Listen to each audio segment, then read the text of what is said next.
I'm not mistaken, this did a question document examination take place or play a part in the El Chapo case?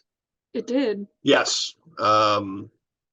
One of the assertions being made by the defense was that Gustav Lara, who is known as El Chapo, was merely an underling in the overall cartel hierarchy, and that he took orders from people that were much bigger than him.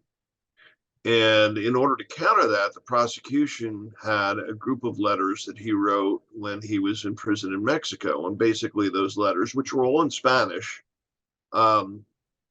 gave instructions on what to do if the DEA came knocking at the door, or if, this thing happened or that thing happened. And it kind of set a tone in terms of writing that this was a guy who was in charge. He was the main guy. And what they had to do is make a determination whether or not, in fact, he had written the letter. So I conducted examinations of several letters, and Gustav Lara had beautiful handwriting. He was a very accomplished penman. His writing was legible. It was aesthetically attractive. And it was also rather easy to identify. And I conducted examinations of the writing on those letters with a number of specimens that were produced by the U.S. Attorney's Office, and was able to offer testimony that he was the writer, to identify him as being the writer of the letters. And ended up giving testimony. He was tried in Brooklyn. And I remember that, yeah. Back a number of years ago, and as I'm sure you're aware, he was eventually convicted and now is serving time in the federal prison system. But it was kind of interesting in that case, because he had escaped several times from prisons in Mexico. There was a lot of security, right.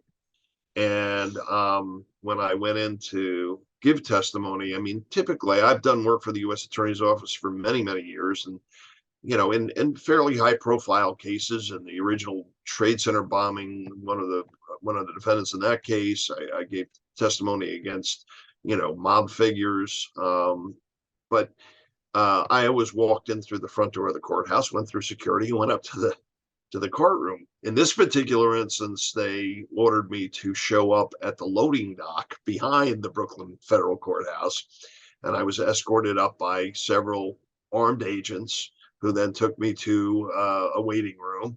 And eventually, when I was called, which wasn't until a day later, I was brought in by another armed agent into a witness anteroom. And then before I walked into the courtroom, they cleared the hallway in front of the courthouse. And it was very, very strange. And, the security measures were very strong, but I really got a chuckle, because when I finished my testimony and I left, how do you think I got out of the courthouse? Right through the front door? Right through the front door, because I gave my testimony. They didn't care about me anymore. That's terrible. That's one of my favorite stories of his. But another thing that I want to point out regarding this case, like he said, the letters that he examined were all written in Spanish. John does not speak a lick of Spanish. Well, I had high school Spanish, but I'm by no means literate. But point being that a question that comes up is if we can look at handwriting or signatures in other languages. And we can look at extended handwriting as long as it utilizes the Greek alphabet. So Latin alphabet. So the same alphabet that we use. And, Spanish is pretty much the same alphabet, with some tildes on top of some of the letters. But the interesting thing is we can look at signatures in any handwriting. So he recently had cases in Dubai and Hong Kong. And although we can't read the extended handwriting, we can make determinations as far as signatures, because signatures are their own unique thing. And you have to understand the language or the alphabet in order to make determinations as far as signatures are concerned. Because it's just comparisons, right? Right. You do have to have, if you're going to examine extended writing of produced by someone in a different language, a basic understanding of the writing systems that are taught in that particular country where they were educated. So, having that information can be really important because there are variations, even though you're using the Latin alphabet, there are variations in writing systems in South American countries as opposed to North American Absolutely.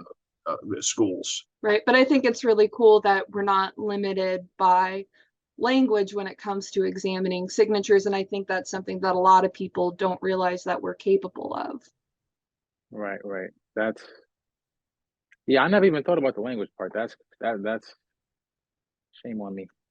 That's good though. So with that El Chapo case, you said that he was writing letters and trying to pose as if he was an underling as opposed to the boss. No, just exactly the opposite. The letters were the things that established that he was the guy in charge. Gotcha. They were basically handwritten orders with respect to what to do in certain circumstances that set him apart as a leader, as opposed to just merely some cartel underling. Right. And that's what the defense was trying to say, is that he was an underling, and these letters prove otherwise. That's one of my most favorite episodes so far, guys.